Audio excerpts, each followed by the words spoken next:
Let's get some more reaction now, as promised, from New York State Assemblyman Colin Schmitt and New York State Assembly Republican leader Will Barkley. Thank you both for joining us.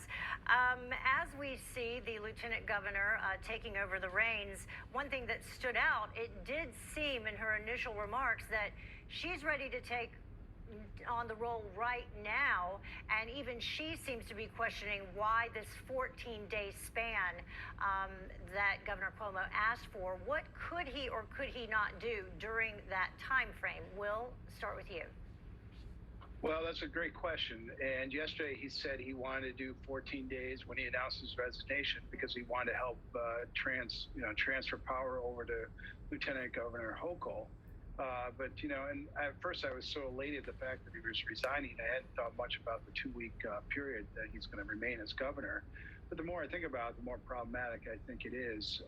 I don't know why he'd have to be involved in the transition to Governor Hochul. In fact, I think it should be just the opposite. My concern is the governor is trying to play a role in this transition. And ultimately, because of all the scandals surrounding the governor, particularly the sexual harassment scandals, my mind is the sooner he's out of office, the better.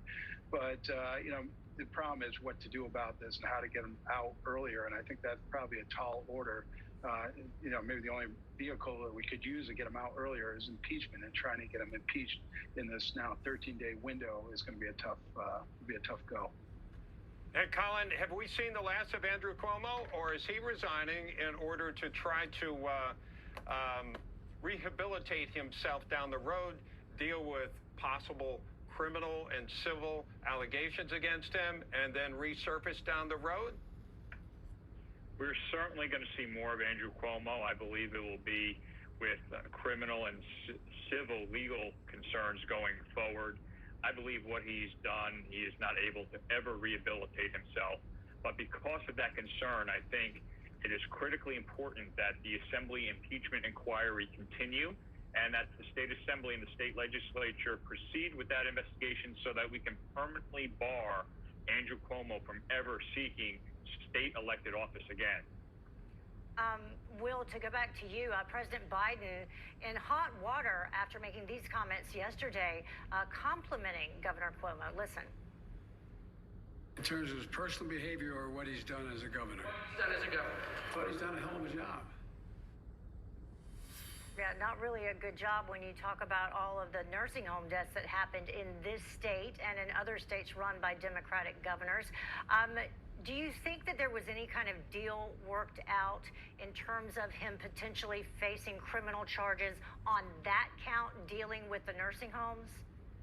Yeah, let me first say, you're exactly right. And I think the president's sorely mistaken saying that the governor's done a good job with policy. I think the record that he's had during the COVID pandemic has been a disaster. We lead the nation, number 2 in the nation for COVID deaths, number 2 on a per capita basis. So there's nothing really to point to in all these shutdowns that have hurt the economy, hurt people's mental health, et cetera, et cetera. So there's nothing positive about his leadership during the pandemic. Whether he's cut a deal, who knows? But the problem he's got is he's got multiple district attorneys looking into it. So it's not like it's just one prosecutor that he has to negotiate with and cut some sort of deal. So I'm not sure. I'm sure he'd like to cut a deal, but I'm not sure he's been able to. There was a rumor around before he resigned that if the Assembly did not pursue impeachment against him, that he would not run for re-election. But obviously that never came to fruition, fortunately. Yeah, Colin, let's take a look. Since Cuomo's resigning, 2022 governor's race is up. I know we see Kathy Hochul taking office. However, there are other people that may be interested in running for office. We're talking about the Reverend Al Sharpton, Congressman Alexandria Ocasio-Cortez, although there's talk she might want Schumer's job, Mayor Bill de Blasio, and of course, Letitia James, the AG, who actually brought forward the information from the 11 women who allege sexual assault or harassment from the governor. So who of those you think actually stands to be the biggest threat? I think everyone you just named off is completely unfit to serve as governor of the state of New York. We've had the Cuomo reign of terror in the last decade. He's completely failed the Hudson Valley, where I represented really the entire state of New York. A lot of the names being floated around would be just as bad, if not worse. I think that it's important that we have checks and balances returned to state government. I personally supporting Congressman Lee Zeldin, who is Republican from Long Island. We need to win back the governor's mansion so that there is a check and balance in this government. Having total one-party control in New York and D.C. has failed New York residents. We're seeing that now more than ever.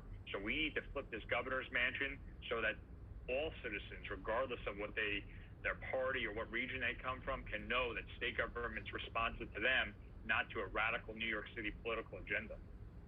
All right, fair enough. Will Barkley, Colin Schmitt, thank you, gentlemen, for joining us.